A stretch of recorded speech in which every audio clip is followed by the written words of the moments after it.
Welcome back to the channel, everyone. In today's video, we're going to be looking at an exciting update that was recently released just a day ago by Google Bard, and this is talking about Gemini Pro released globally and its capability to generate images using text. Yes, you heard that right. Bard can now generate images as well. This video is going to be very short, but it's also going to be very exciting. We're going to be looking at what the updates are in the blog, and we'll very quickly go and try to generate a few images on Google Bard as well.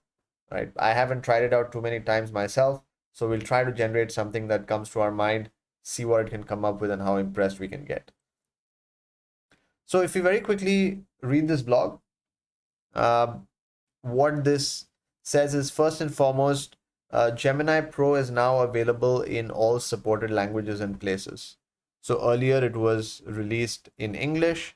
Now it's available in over 40 languages in over 230 countries.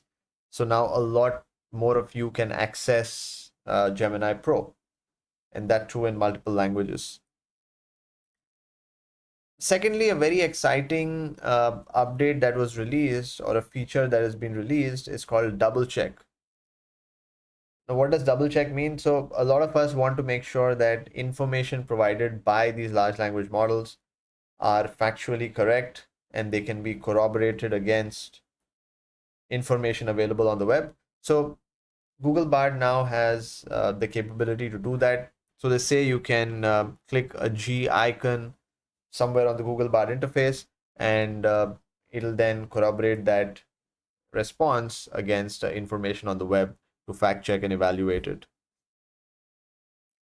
And number three, and the most exciting one, and I'm really excited to try this out as well, is you can now generate images on Bard, and this particular capability has been powered by its updated Imagen 2 model, and it's quite fast.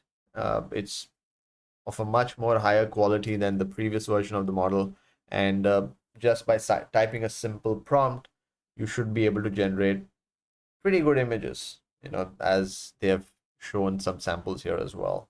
So what we'll do is, let's go into Bard and let's try to put a few prompts and see how it can generate images. And all these images are free to generate. You can even download and use them, and Google has put some protection in place so that you can't generate images of named people and other explicit content. So we're all good and sorted there. So if you go into Bard, I'm pretty sure all of you know the interface. You all have been using it. Let's try to generate a few images, maybe two or three different kinds of prompts, two or three different kinds of images. Let's see what it gives us. So first one, probably, since I'm a very big Harry Potter nerd, love fantasy, so let's try to generate some image with that particular theme, right? So I'm going to put a prompt that generate an image um, of a fantasy world. All right, my prompt may not be exceptionally good, but I'm just trying to throw in an idea of what I want. That has a forest and a grand castle. So very simple prompt. Uh, we're just trying to generate an image given a particular theme to it. We have said what we want in the image, and Bard is now able to say, okay, you know what, sure thing, I'm going to generate the image for you. And as you see here, it's managed to come up with a pretty good image, actually. I'm surprised that it's quite good. And you can see here it's generated two variations. You can even download the image by clicking the download button here. And you can actually ask Bard to generate more. So if you want more images, then it'll be able to generate more for you as well. Then you can pick the best one and you can download them, right? So again, these are images which are great for you to use anywhere you want. Let's try a couple of other ones as well. So let's say we want to generate an image of a person, right? So um, we'll type generate an image of a person looking away from the camera, right?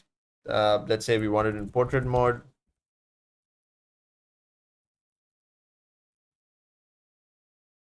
And we can say that the setting of the image, or of the image or the photo, whatever you want to type, is in a mountain region.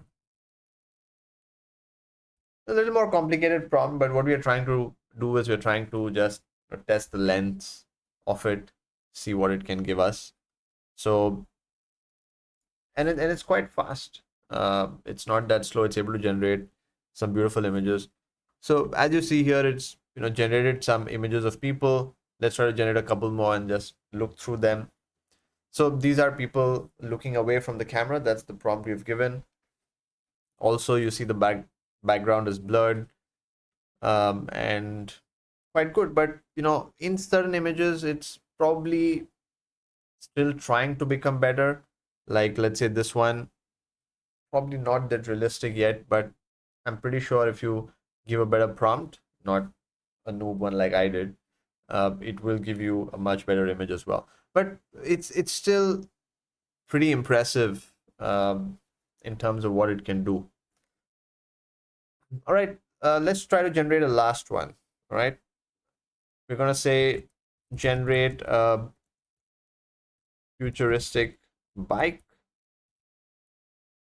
Um, in space. That is traveling in space, right? So again, it's just a random prompt. Let's see what it can do for this. And if you guys want to see anything in particular, you want me to try out any prompts, leave a comment and I'll try it out for you, and I'll share the results also, and then you can tell me how that looks like. So that's great. I mean, it's able to generate pretty good images, and it's given some sort of a space-like theme as well. I really like, the first image here looks like something out of Tron. And then we have a couple more that's generated, which definitely look, futuristic, right?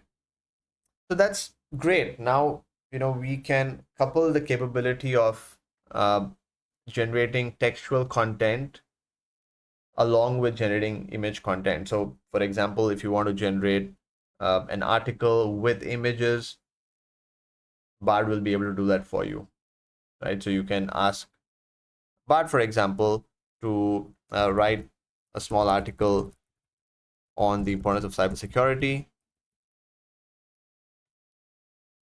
and generate 2 images I can use in this article. So this is quite powerful. It's able to generate the content for you here. And along with that, it's also giving you the images, right? So you can actually use these images in your article, in your blogs, whatever you're writing. So it's very powerful, and I want you to try it out yourself and let me know how you like it. All right, do mention it down in the comments. So I think that's it for this video. Let's keep it short, but I'll be back in the next video with some more amazing things for you. If you've liked this video, please do click the like button, and definitely do subscribe and share this with all your friends and colleagues. I'll be bringing you more such amazing content. Stay tuned till the next video. Thank you very much for watching, and stay safe.